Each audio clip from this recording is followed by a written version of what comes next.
Hello everyone, welcome back to Devil TV. This is the Fulham. This is Manchester Night preview. Recording this at fucking 1:12 a.m. at night. Because I just finished doing some English homework that I had received today. So yeah, I haven't even had dinner yet. So yeah, this is of course Fulham. Of course, it's gonna be a very interesting game. And of course, this will be Manchester United's last game before the long anticipated and the very hyped up and justifiably hyped up FIFA World Cup.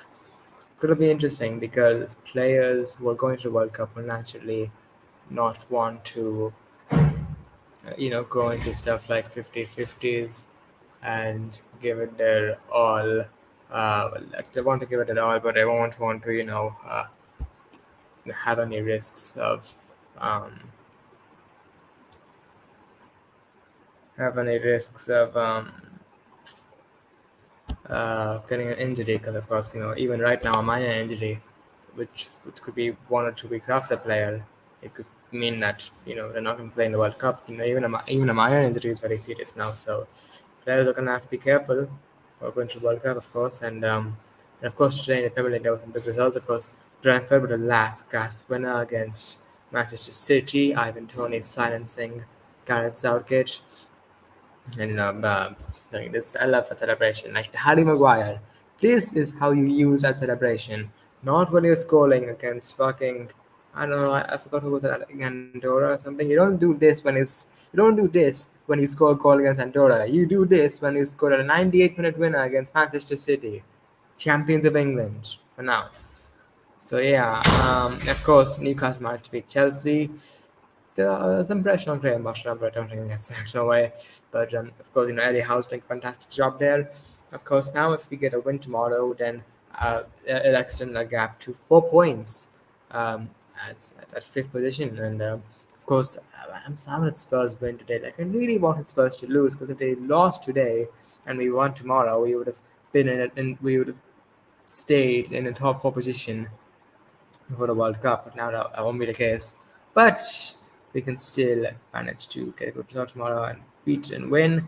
And yeah, I mean, we do need to win because if we don't win tomorrow, if we lose, then won't be the end of the world, to be honest. But we can't come on, we can't lose tomorrow. We can't lose. We have to win. And it's going to be interesting to see who Argentina goes with. I think the likes of Martial will definitely start this game. Ronaldo wasn't actually seen in training camp today. Well, tomorrow test a few for some of you guys. I wasn't seen at Carrington today, so going to be interesting to see if he's in the squad or not. Let alone if he's in the starting 11 or not. So I don't think it starts, unfortunately. I'm not sure if I'm not sure if Anthony is back or not. I know he'll make it for the World Cup, but I'm not sure if he'll be available for tomorrow. And I have the same uncertainty with Jadon Sancho, and yeah, of course, there's also Wolves and Arsenal, which is actually going to take place. It's actually starting now. Going to start right now. So that's going to be a huge game in the Premier League because if Arsenal win that game, then they'll extend their lead to 5 points. I mean, who would have thought at this beginning of the season, Arsenal 5 points over ahead of Manchester City at the top of the league before the World Cup. That would just be incredible. And I do want Arsenal. I want Arsenal to win the title, because it's a great story, and I know we would never hear the end of it from their fans. But whatever. I would rather have a club like Arsenal, which is pure. They are like pure club. I don't like the owners at all, but the fans are pure. They may be toxic, but they aren't. They don't have the type of football fans who are like, oh, I'll support Chelsea this year, Man City next year, PSG next year. They no football fans like that, and well, there might be, but very limited football fans like that in the Arsenal fan base. And it's still a very historically they're a great club. So personally, I think just for football in general, it would be nice. And of course, I won't like it as an United fan.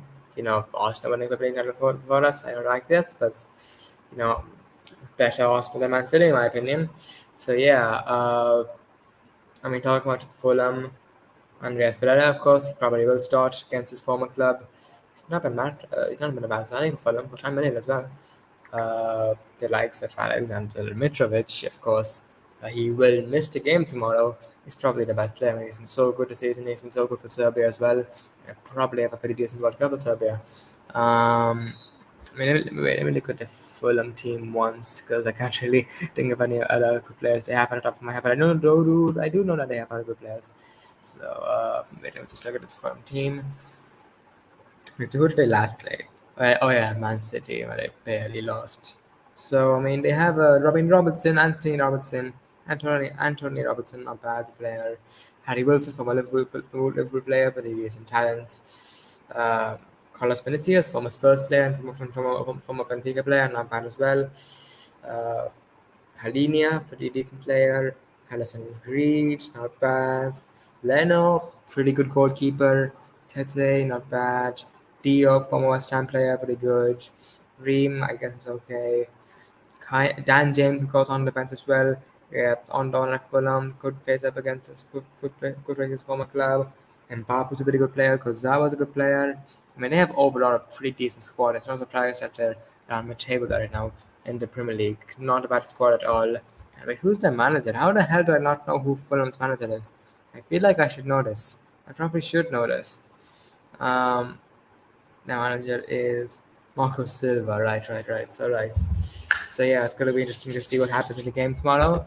So with that being said, let's get to the starting 11 that I would pick for this clash against Fulham. I'm gonna try, and this game will be taking place at Craven Cottage as well. By the way, I don't think we are pretty sure we have a pretty decent record there. So that's that. In goal, of course, David De Gea. Oh yeah, also guys, I forgot to mention this. I'm really sorry for not I'm really sorry for not doing the wait, let me just make this full screen. Yeah, I'm really sorry for not doing the match reaction or the wait, wait hold on.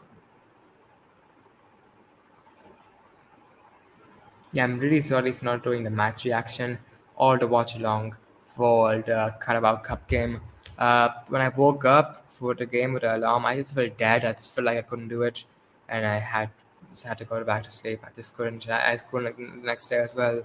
So I couldn't stay up. Sorry guys, and I didn't do a match reaction the day after. I forgot about that. So I'm really sorry guys. But if you want my quick thoughts on the game, good performance from what I've heard. First half was not good, but then we brought on some of our first team players and we played better. But I heard a lot of the like I think 3 about 4 goals were Villa mistakes. So and of course fifth what I saw the goal for the goals we conceded. First goal, Harry Maguire, just lack of pace. I mean the lack of pace. The ball over the top, and Maguire doesn't have the pace to deal with it. And for Watkins, and then he scores. Second goal is just a bit unfortunate, a bit unlucky there, Dallo. And yeah, man of the match from what I heard was Garnacho, and he had a very big impact off the bench. Probably have a big impact in this game as well. So yeah, centre backs, I would go for, of course, Sandro comes into the team. And I would go for Lindelof. I think it's Sandro and Lindelof for the opposite if I ran. Sandro and Lindelof are our best centre back pairing right now. So yeah, right back gonna have to be Diego Dallo. He's been playing so much football recently, but this will be his last game for Manchester United before the World Cup. And thank you so much, Dallo. One of our more best players this season, in my opinion. Such an improved player as well. Like if you look at where he was with Ragnick to where he is with Ten Hag, it's night and day. So much improvement with Dalot. Of course, he still has some capabilities defensively, but I think slowly and steadily, I think he can develop those his defensive abilities. It is at left back gonna have to be Luke Shaw. Malassi, I believe, started against Villa, so Shaw will start this game, and Shaw's been in a very good form. And of course, he's gonna go to the World Cup in England. So, yeah, Fields gotta be Casemiro and Ericsson, and this like McFred and Maguire Lindelof started against Villa, and that's a problem because Maguire Lindelof and like McFred terrify me, and Maguire Lindelof terrify me. Both of those pairings costed us so many games under both Ragnick and Ole Gunnar Solskjaer, and it's still being used to this day, which is just not doesn't sit well with me. Of course, there's been talk about us selling Harry Maguire. I'm not sure how we would do that. It should be very difficult to sell him. And with Fred, apparently, some stories are saying Ten Hag wants to renew his contract for 3 years with a lower wage, but others are saying that Ten Hag doesn't want to renew his contract next season and he'll let him leave on a free because he wants to make an overhaul with that midfield. So I'm not sure which one is true, but let's see what happens. At Canberra, Fernandez was had a very good game against. Sorry, I didn't. I mean, did he? I mean, oh yeah, he got first half. I remember from what I heard, the first half it wasn't good, but second half when the first team player came on, it was pretty decent. So yeah, off the rights, such tough one. Okay, first let's get the easy one out of the way. Striker. I can do this. Yeah, so that striker Anthony Martial scored a happen against Villa. Didn't really do much else, but it's been another bad game for Martial. Was it against Villa? And I think he'll have a very good game tomorrow or today for me. After left, it's gonna have to be Marcus Rashford's. Same story as same story as Bruno for the Villa game. First half wasn't good, but second half when the subs came on, it looked pretty good. Then after right, it's gonna have to be Alejandro Garnacho, man of the match against Villa. It's not there in this database. Like that's what we call it. So yeah, this is starting 11 hour pick for our trip to Craven Cottage to face Fulham. Out De Gea, Alessandro Martinez, Victor Lindelof, Luke Shaw, Diego Dallo, Casemiro, Christian Eriksen, Bruno Fernandes, Marcus Rashford, Alejandro Garnacho, and Anthony Martial. This is my score predictions for this game. I'm gonna go for a comfortable 2-0 win to Manchester United, win before the World Cup, and we would be and if we were to win this game, let me just see. Oh, yeah, in terms of the Carabao, we also have a Burnley as our next fixture in the Carabao Cup, and Liverpool and Man City are going to play each other as well. So one of so another so like and Spurs, Chelsea, Arsenal all got locked out on the Carabao Cup. That would be another big team knocked out on the Carabao Cup, and now I think our chances to win the Carabao Cup have vastly increased now. And we got Burnley in the next game, who we should be able to beat.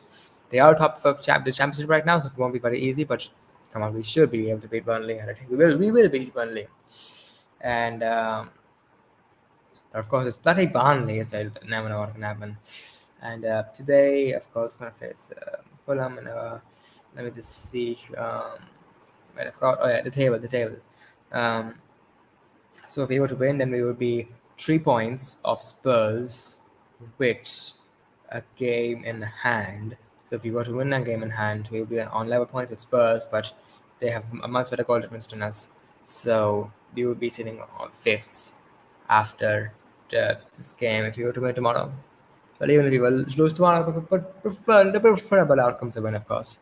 So yeah, hopefully we can win tomorrow. Watch long will be there, and it's at a good time for me. It's at 10 p.m. I believe. Is it 10 p.m.? Yep, 10 p.m. Pretty good time for me. So yeah, watch long and match action tomorrow, of course, and see if Neil will be able to join. Hopefully he will. So yeah. Anyways, guys, that's all for today's preview. If you enjoyed, make sure to smash the like button, subscribe if you are new, turn on post notifications to be notified when we upload our next video. Thanks so much for watching, guys. I'll see you in the watch along. Peace out.